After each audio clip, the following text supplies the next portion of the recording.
but I made up my mind.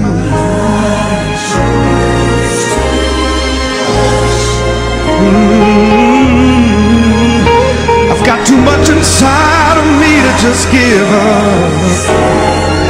Just can't give up, no. Lord, I choose to worship you. Yes, I do. Lord, I want you to know my mind so made up. Oh, yes.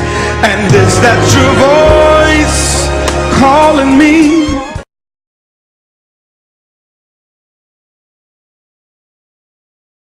So they truly, this is the day that the Lord has made, and I will rejoice and be glad in it. Decisions, consequences, redemption. Now the word of the Lord came unto Jonah, the son of Amittai, saying, Arise, go to Nineveh, that great city, and cry against it, for their wickedness is come up before me. God's instructions was to go and preach against Nineveh because their sins stank up the nostrils of God. Jonah made a choice to disobey God and go 2,200 miles in the opposite direction away from the presence of God, instead of going where God said for him to go. In verse number 1, God gives Jonah 3 commands. Arise, go to Nineveh, and preach against them. Jonah made a foolish decision by going to Joppa, jumping on the ship and going to Tarshish, which is 2,200 miles west near Spain. The more I read the story, in the back of my mind, I'm saying, what was Jonah thinking? Jonah's mindset was to get away from doing the assignment that God gave Jonah to do. Jonah not only disliked the assignment, but he disliked the people. One thing about ministry is that your assignment is never pretty. I'm going to repeat that again. One thing about ministry is that your assignment is never pretty. It's never comfortable. You're going to have to deal with people that you don't like. When you go to work, you don't go to work to make friends. You go to work to put food on the table. When God sends you to Nineveh, your assignment is not to make friends, but to do what God says do. Consequences.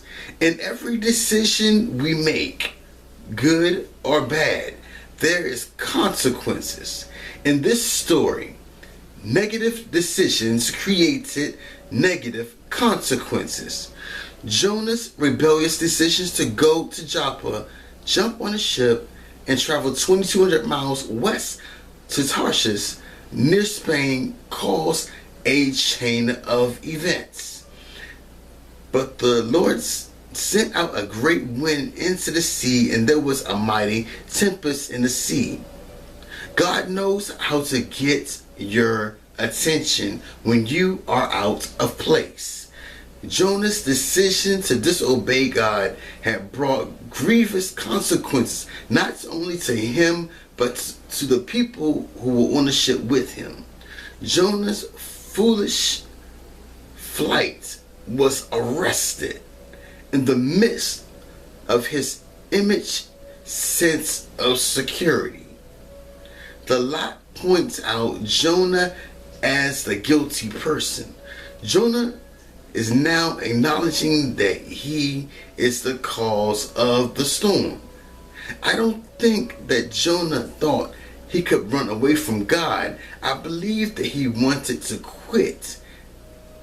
So he quit his assignment. So in his mindset, he was thinking, okay, I can run. I can, if I'm not here, if I'm not in the scene, God will go ahead and destroy Nineveh, and my life will go back to being normal. Jonah found out the hard way that when you disobey God, a series of grievous consequences will take place. In the 14th verse, mariners prayed to a God they had no relationship with. Therefore, they called out the Lord, "O Lord, let us not perish for this man's life, and lay not on us his innocent blood. For you, O Lord, have done as it pleased you." The mariners know now that Jonah had sinned against the Lord, and the only way to stop the storm was to throw Jonah overboard. Jonah was picked up and thrown over the side. Verse 17 says, "Now the Lord had prepared a great fish to swallow up Jonah. And Jonah was in the belly of the fish for 3 days and 3 nights." As you notice, there is no whale. There's in the Bible, nowhere in the Bible does it say that there was a whale. There's a whole lot of folks who saying no, he was in the belly of a whale for 3 days. The Bible doesn't say that. The Bible says that he was in the belly of a great fish for 3 days and 3 nights.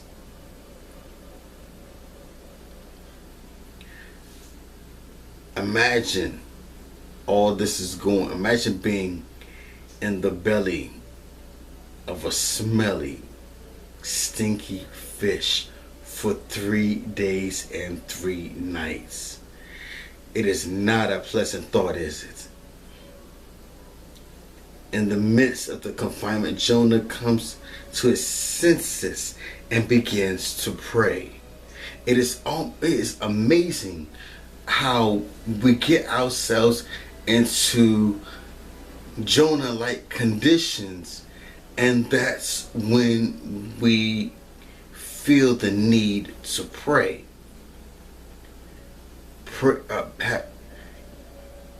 Your prayer life should not be only a 911 situation. We should have an ongoing prayer life. In Jonah 2:1-10, it says, Jonah prayed to the Lord, his God, from the belly of the fish, saying, "I called out to the Lord out of my distress, and he answered me. Out of the belly of Sheol I cried, and you heard my voice. For you cast me into the deep, into the heart of the sea. And the flood surrounded me, and all your waves and your billows passed over me. And I said, I am driven away from your sight. Yet I shall again look upon your holy temple, and the waters closed over my head to take my life, and the deep surrounded me. Weeds were wrapped around my head at the roots of the mountain. I went to the land which bars close upon me forever. Yet you brought up my life from the pit, O Lord my God. When my life was fading away, I remembered the Lord, and my prayer came to you into your holy temple. Those who pay regardless to vain idols forsake their hope of steadfast love, but I with the voice of thanksgiving will sacrifice to you. What I vowed I will pay. Salvation belongs to the Lord. And verse 10 says, and the Lord spoke to the fish, and it vomited Jonah out upon dry land. We can learn a lot from Jonah. Be obedient to the voice of God. When God says go to a certain go a certain direction, that is the direction that you go. No matter how difficult, how unpleasant the assignment is, we are to complete the assignment without delay and without attitude. As Jonah found out, it's not good to go AWOL on your assignment. Jonah gives us a warning. He warns others and tells them to keep close to God. Those who forsake their own duty forsake their own mercy. Those who run away from their work of their place, and they run away from the comforts of it. Don't run away from your assignment. It may not be comfortable. It may be ugly. It may not be the place where you want to be. But don't do like Jonah did. Don't run. Because all it's going to do is cause storms in your life. And those storms is going to cause total unrest. It's going to cause you to get pushed overboard into a fish in the bottom of a mess that you don't want to be in. And it's only going to take God to get you out of it.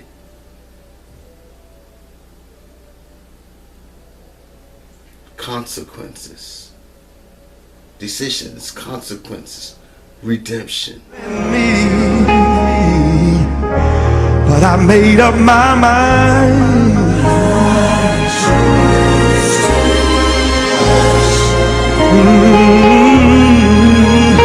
I've got too much inside of me to just give up.